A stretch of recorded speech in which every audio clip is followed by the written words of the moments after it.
sight. Get what we need.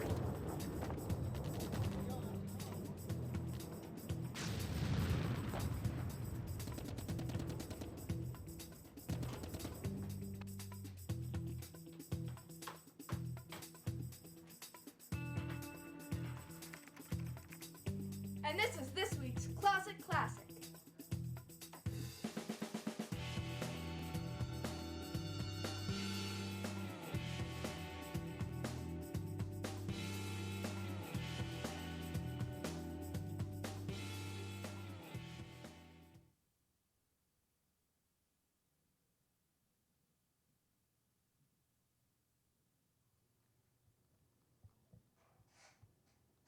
Hi. What are you doing? Oh, just hanging. How about you? Same. Just hanging. Have you seen Patrick Berger? No, I heard though he's tied up for a while. I heard he's one of those German students from Heidelberg. You know, here with that program with Burlington, like for 18 years. Wow. So am I. No, really? Yeah! What's your name? Maximilian Wedler. Try that again. Maximilian Wedler. Wedler. Yes. Yeah? Yes. My name is Beverly Eicher. Sometimes it's Bevly, sometimes it's Frau Ikea or Bev. What one do you like? I don't mind. Let's call Patrick Berger. Yeah.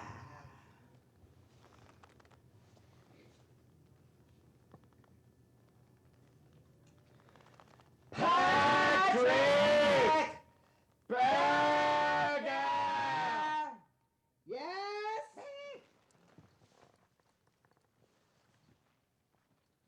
What are you doing? We heard you were tied up. Not anymore. I was just finishing up a short story.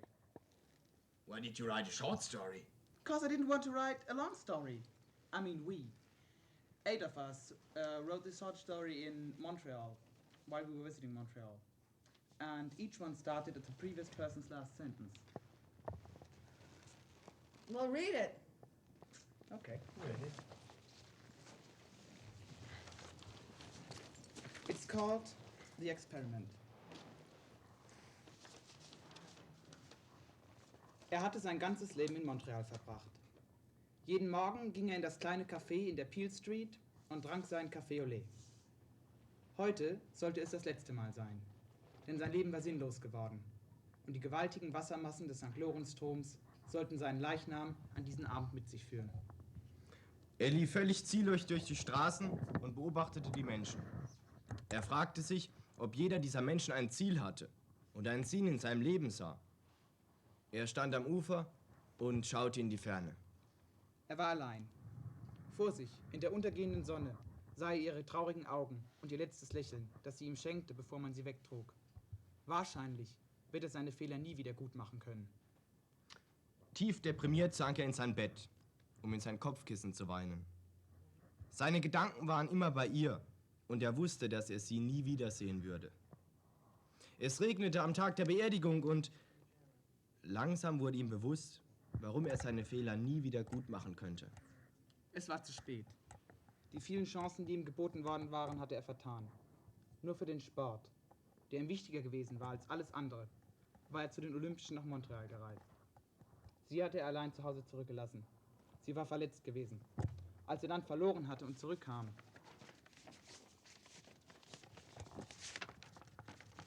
hatte er niemanden mehr vorgefunden. Wieso hat er nur das Edelmetall und nicht die sichere Liebe und Geborgenheit gewählt?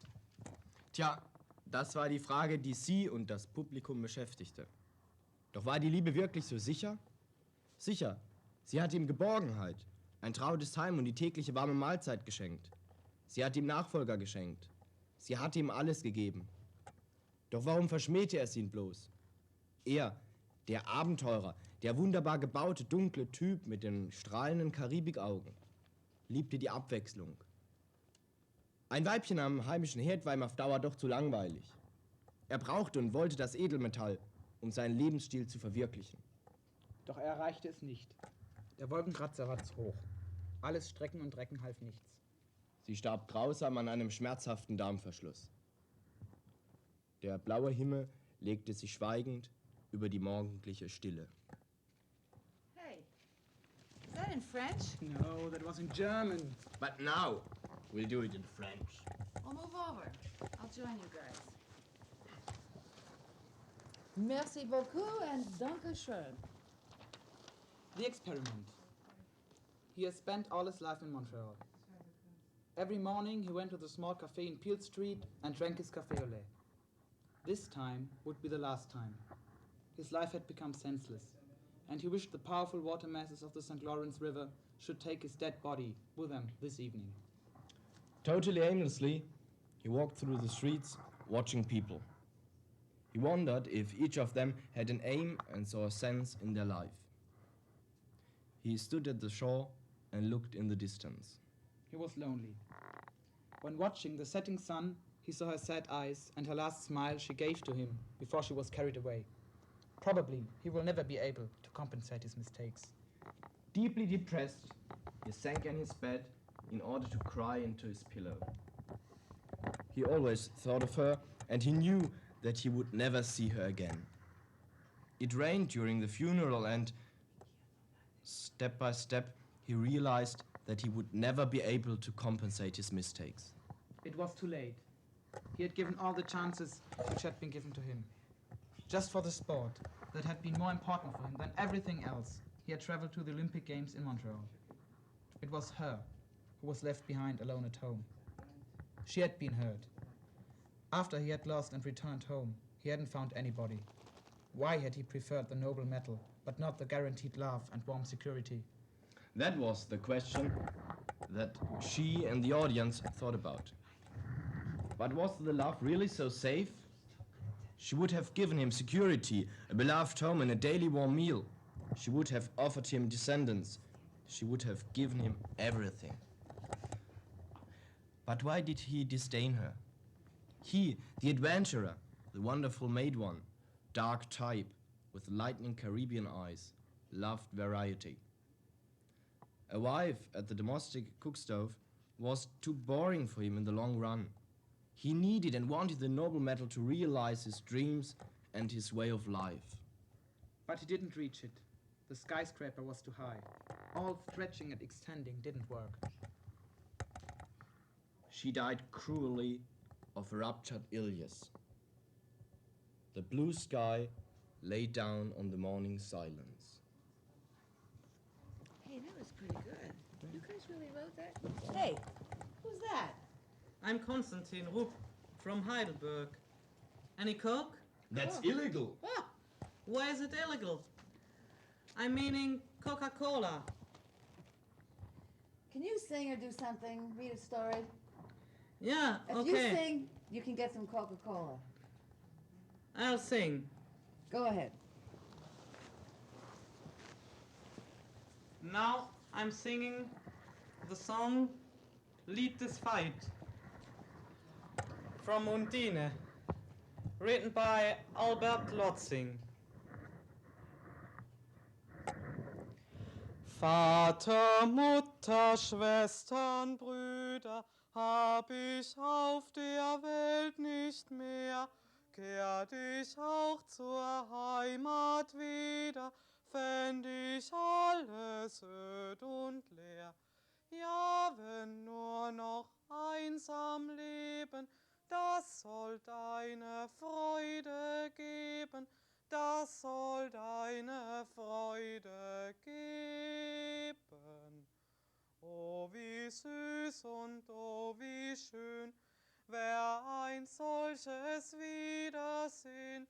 Oh, wie süß und oh, wie schön, wär ein solches Wiedersehen. In der Reichsstadt traf ich neulich einen dicken Schenkwirt an. Freundchen, rief er, nicht so eilig, seid so gut und kommt herbei. Geld, ihr wisst, wovon ich spreche, zahlt mir jetzt die Schuldgezeche, zahlt mir jetzt die Schuld'ge Zeche. Das war mir, ich muss gestehen, gar kein freudig Wiedersehen. Das war mir, ich muss gestehen, gar kein freudig Wiedersehen.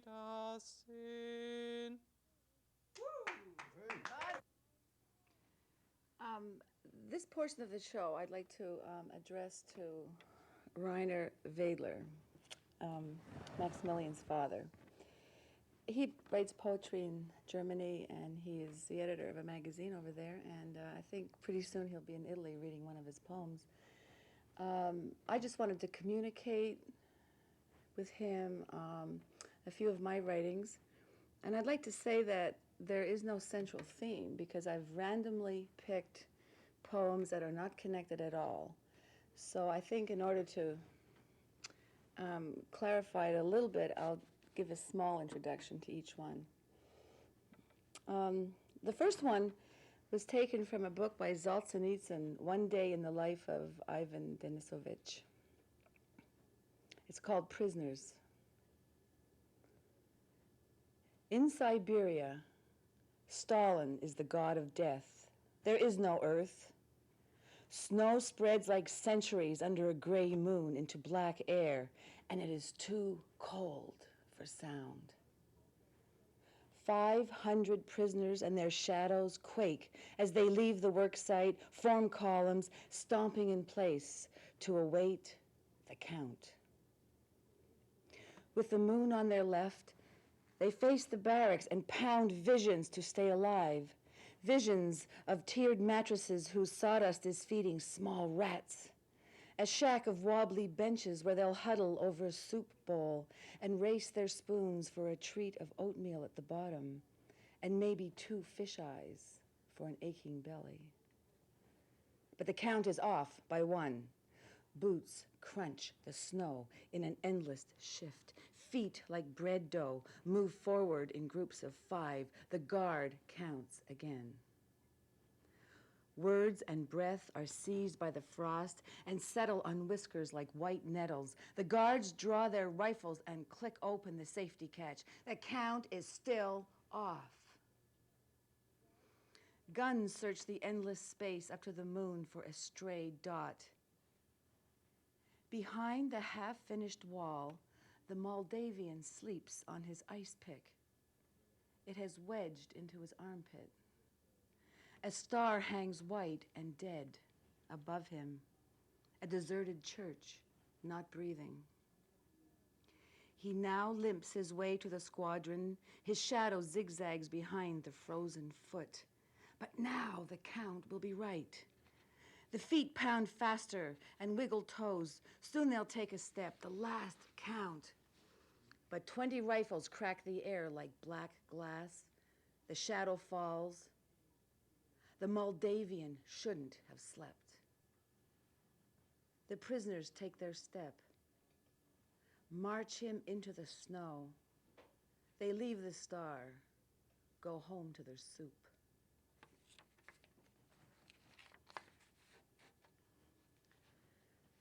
This next poem is called Mrs. Elliot.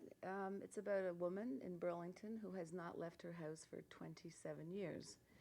She lives in her own world. Mrs. Elliot lives on bags of sugar and whispers to dust. Prisms of pink sunlight invade her window, and voices of saints and angels take her to the woods. Her breath tingles into the rain, and she frees herself into laughter that chases the shadow of a fawn. The lark listens to her purple fables from beginning to yet another beginning until the fox chases her frock and tempts her down to grasses. She sticks out an arm to halt the air, and a twig pricks her. She stares at the blood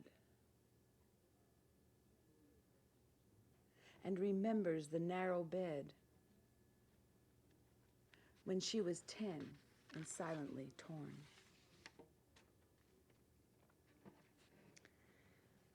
This next poem was a wonderful occasion. It was the 90th birthday of a German woman, Frau Fickeisen, and I could not take my eyes off her. She was 90 and was so full of life, and yet her life had been a very hard life. And this is a tribute to Mrs. Fickeisen.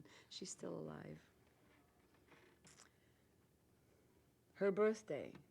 There were 90s on all of her cards, like pieces of mussel shells tangled in seaweed. Her years and wrinkled face were weighted down by dead babies, wet floors, red hands brushing out sweat and lather from her husband's blue collars. Some of her children lived, 6, who today adorned her like pearls with their children, and their songs were arias. She floated like the waves that she counted coming to America, clutching her purse. She came, bringing her empty womb, soon to be filled and emptied over and over again. She tried to count out her family, but her tongue got tired. She showed me her false knee, and we tied a balloon onto it. The music started, and she waltzed off with the sun into circles that grew bigger and bigger to the edge of the dance floor. She hoisted her lace dress in dips and swirls, laughing like in a dream. Her satin dress and teeth and eyes glistened in rhythm. I watched her from across the room and cried in my wine for her funerals.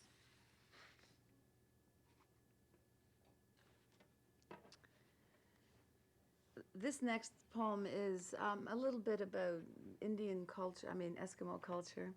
I'm Canadian, and I was looking at some Eskimo sculpture one day, and this poem just came to me.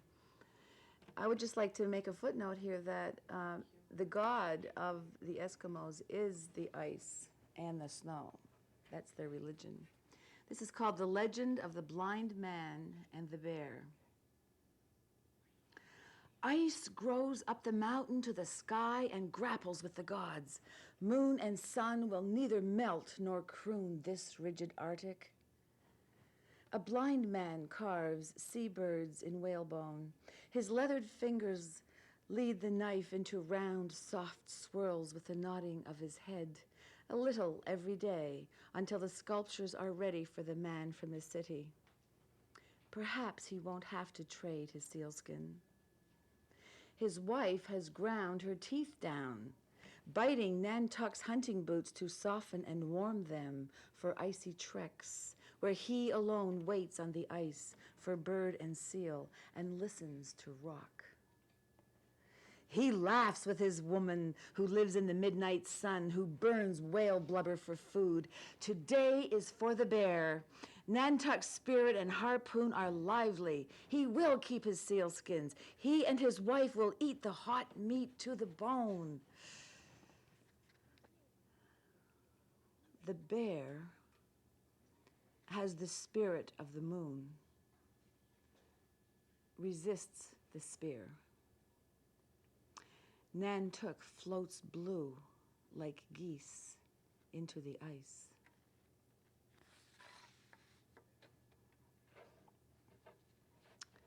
Supermarkets in this area are open 24 hours a day, and I've been shopping at midnight before, and I just looked at the shoppers one night and decided that some women go shopping at midnight just to get out of the house. This is called Midnight Shopper. It's safe in the forest of cornflakes. Children's faces smile at her over their spoons, and she waves. Fluorescence bounces off the chrome carriage in a dark, narrow passageway where no one questions her bruises. And so she bonds with the short, dark man with the mustache, and he pulls in the dolly to let her by. Her empty carriage squeaks as it swerves. It collides with the paper towels.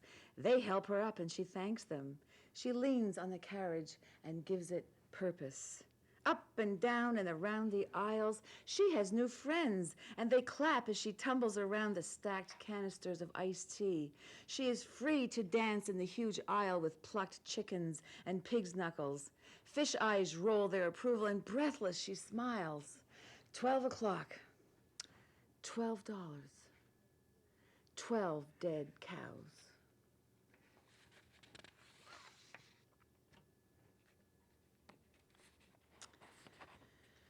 This next reading is called The Wall, and it was about a time when I wasn't feeling very good, and I think everybody has those times. But I had to decide that I would get out of it and start doing things. So this is The Wall. The air in the cave is painted black and mourns like thousands of Ethiopian lips. Pigeons fly in and break their necks against you.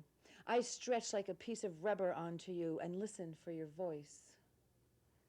My breath is echoed back in wetness. I hate the way I wear you like a black coat, yet you hold me straight. My feet squeak and a mouse flutters in my marrow. I tried to love my ugly doll and my grandfather's broken teeth. When I dropped my blood, I didn't know I was a woman, and my baby was born before I was even pregnant. I wore potato chips in my hair to look beautiful. I'll scratch at you until you crumble into my torn nails, and I'll ride a lizard to freedom.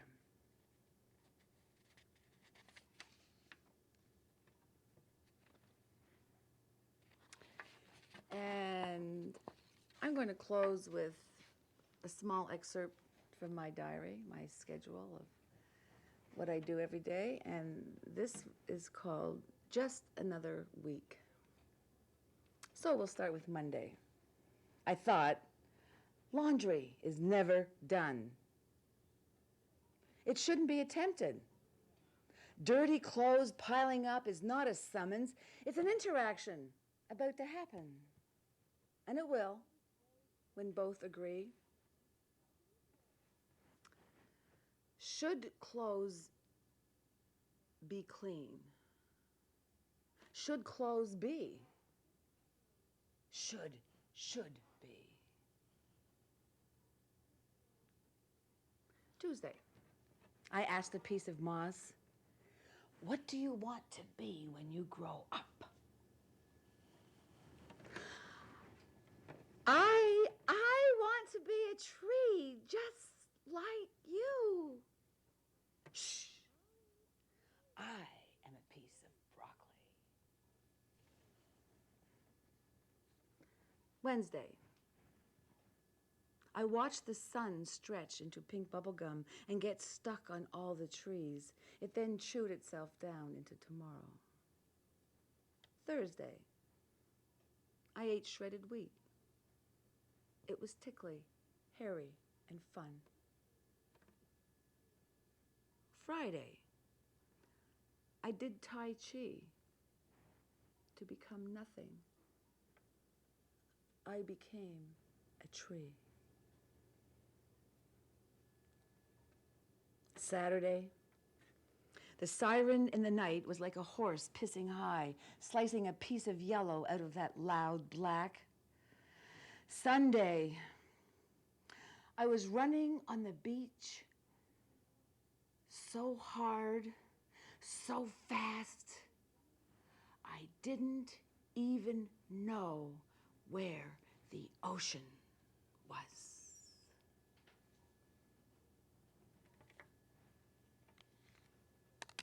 Okay, now it's my turn. You betcha. Yeah. When I came out of the Witch Museum in Salem, I wrote this story. I'm going to read it now.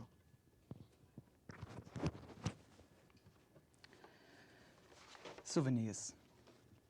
Although she isn't, she feels like a very important part of the program against forgetting. But nevertheless, she's in the organizing committee for the 100 Years Memorial Celebrations.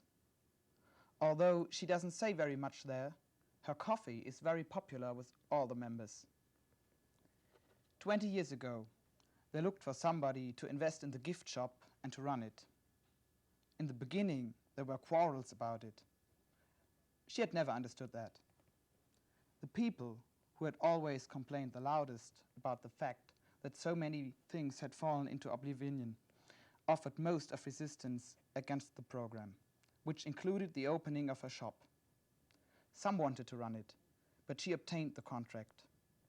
She has never regretted the high bribery she had paid for it. From the first day on, business has gone very well. Many tourists came because of the program. In the first few years, it was popular to stay for a vacation at the scene of action. In the mornings, you did sightseeing tours of everything or watched a movie, and in the afternoons, you could swim or play tennis. The protests against swimming pools and tennis courts on the campsite were even higher than those against the shop, but the program was pushed through as planned. If she had had more money at that time, she would have joined in a hotel project. The shacks had been empty, and because of that, they had been totally unproductive. They brought no money. That's why they made great hotels out of them. When these weren't able to accommodate all the tourists, new hotels were built outside the camp. Altogether, there are 8,000 beds now that are always full. Lots of people became very rich because of the program. Meanwhile, she has 12 employees and is nearly always busy with the management, but sometimes she still serves. The contact to her clients is very important for her. She's waiting for the end of the light show. Every tourist watches the light show, and all the exits lead into her shop. Nearly everybody buys something because everybody is against forgetting. The doors being opened and the first tourists are streaming into her shop. Good morning. I was here last year. Do you have something new this year? Yes, we have 2 new t-shirts. Oh, the one with the 100-year celebrations looks pretty. Do you want to buy it? Yes, sure. Only that one with 100 years Auschwitz, or also the gas chamber shirt? Do you have the gas chamber motif as cap? Sure, look there, in blue, black and white. Okay, then the blue one, please. That's all? Yes, that makes 43 marks. Thank you for your visit. All right. Well, we did it. Come on, Patrick. Yeah, Cheers. Good. Prost. Prost. Let's toast our wonderful technical crew right here. Thank you. Thank you. Thank you very much. Thank you, Michael. And Mrs. Gaffey, and Corey, and Keith. And how about that wonderful German program between Heidelberg and Burlington? Yeah? Yeah. All right. Okay. A prost to that. Yes. Prost. Yes. Greeting to Mr. Doyle and Herr Beck. Say it, yes.